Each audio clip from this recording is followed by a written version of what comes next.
जय श्री कृष्ण दोस्तों। आज हम सुनने वाले हैं शनिदेव की कथा। शनिदेव की कथा सुनने से आपके ऊपर से दुख और संकट सारे दूर हो जाते हैं और शनिदेव का आशीर्वाद सदैव आप पर बना रहता है। तो चलिए कथा शुरू करते हैं। यदि दोस्तों आपने अभी तक हमारे YouTube चैनल को सब्सक्राइब नहीं किया है तो सब्सक्राइब करें और बेल आइकन को जरूर दबाएं, क्योंकि इससे हमारी आने वाली सभी वीडियो का नोटिफिकेशन आप तक पहुंच जाएगा। और इस चैनल पर आपको व्रत कथाएं सुनने को मिलेगी, जो आप किसी भी व्रत में सुन सकते हैं और अपने व्रत को साकार बना सकते हैं। तो चलिए कथा शुरू करते हैं। एक समय सभी नवग्रहों सूर्य, चंद्र, मंगल, बुध, बृहस्पति, शुक्र, शनि, राह और केतु में विवाद छिड़ गया कि हम में सबसे बड़ा कौन है। वे सभी आपस में विवाद करने लगे। सबने अपने अपने पक्ष में तर्क प्रस्तुत किए, परंतु किसी निर्णय पर नहीं पहुंच पाए। तब वे देवराज इंद्र के पास निर्णय कराने पहुंचे और इंद्र से कहने लगे, आप देवताओं के राजा हैं, अतः आप ही न्याय करें कि हम सब में शक्ति और प्रभाव में सबसे बड़ा कौन है। इंद्र इससे घबरा गए और इस निर्णय को देने में अपनी असमर्थता जताई।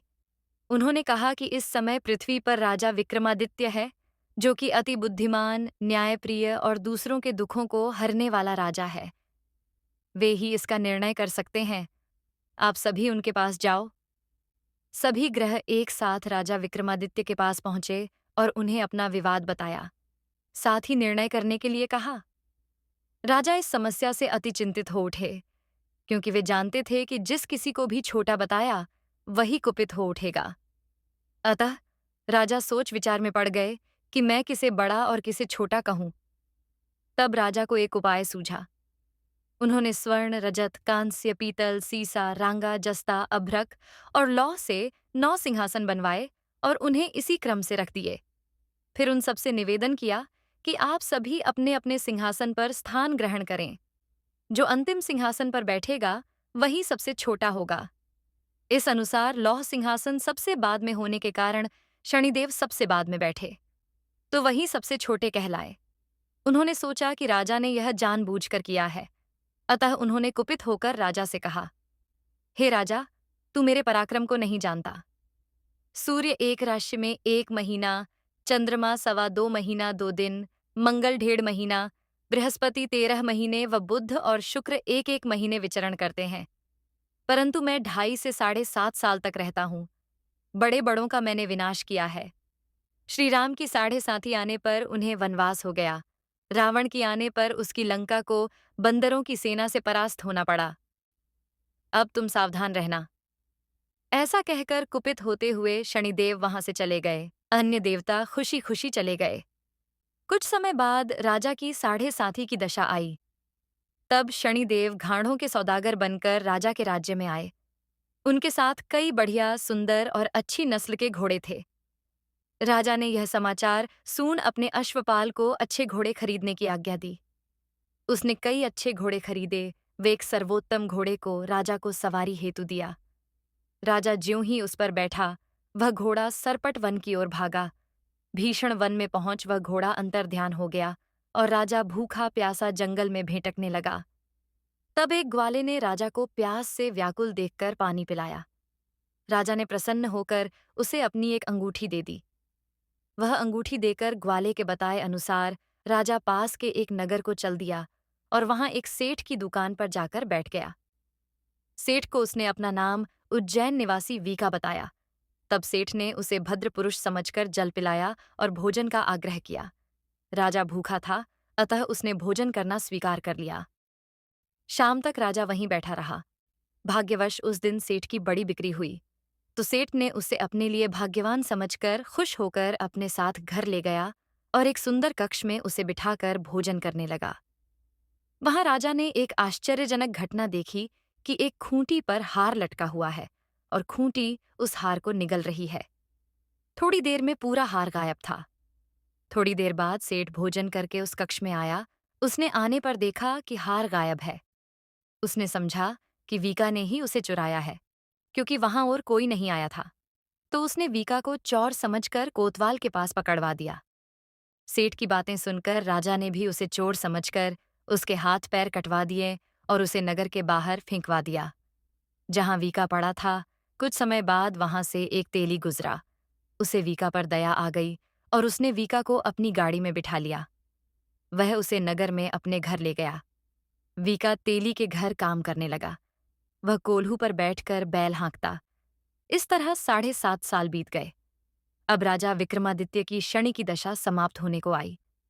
एक रात वर्षा ऋतु में वह मल्हार राग गाने लगा। संयोग से उस समय वहां से उस नगर की राजकुमारी गुजर रही थी। राजकुमारी का नाम मनभावनी था। राजकुमारी को वह राग इतना भाया कि उसने मन ही मन प्रण कर लिया कि वह उस राग गाने वाले से ही विवाह करेगी। उसने सवेरे दासी को उस व्यक्ति को ढूंढने भेजा। दासी ने बताया कि वह तेली के घर काम करने वाला चौरंगिया है। अब राजकुमारी ने अपनी दासी को बताया कि वह उस राग गाने वाले से विवाह करना चाहती है। तो दासी ने यह बात रानी जी को बता दी। रानी ने राजकुमारी को समझाया कि वह चौरंगिया है और आपका विवाह तो किसी देश के राजकुमार के साथ किया जाएगा। परंतु राजकुमारी ना मानी।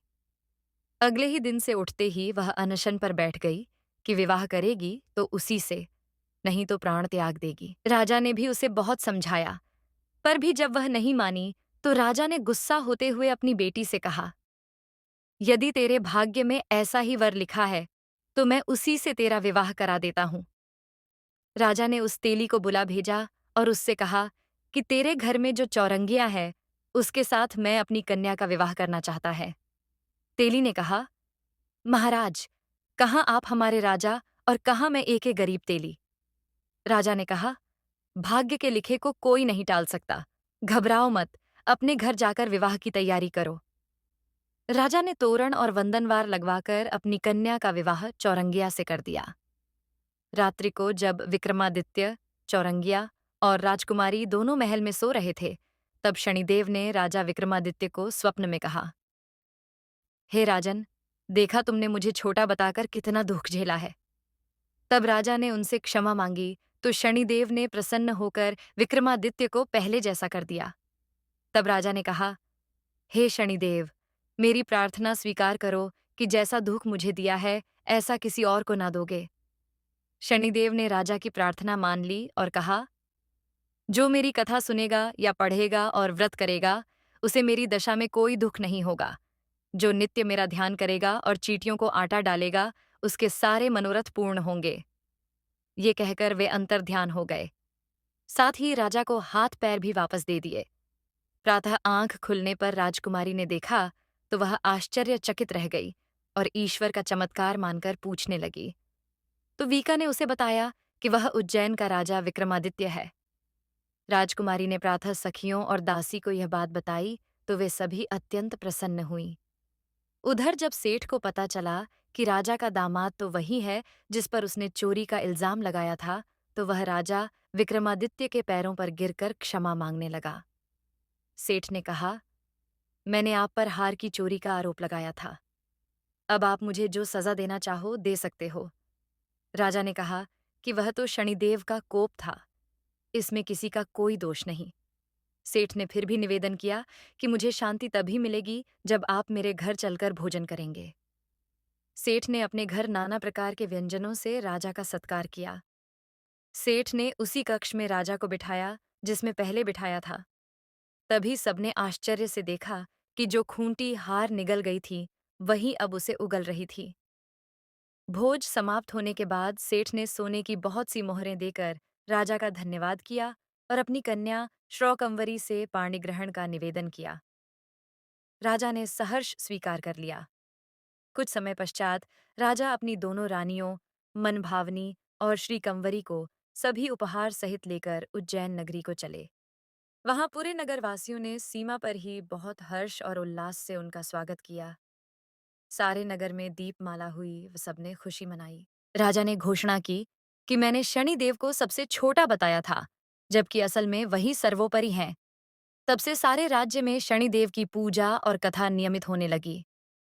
सारी प्रजा ने बहुत समय खुशी और आनंद के साथ बिताया। जो कोई शनिदेव की इस कथा को सुनता या पढ़ता है, उसके सारे दुख दूर हो जाते हैं।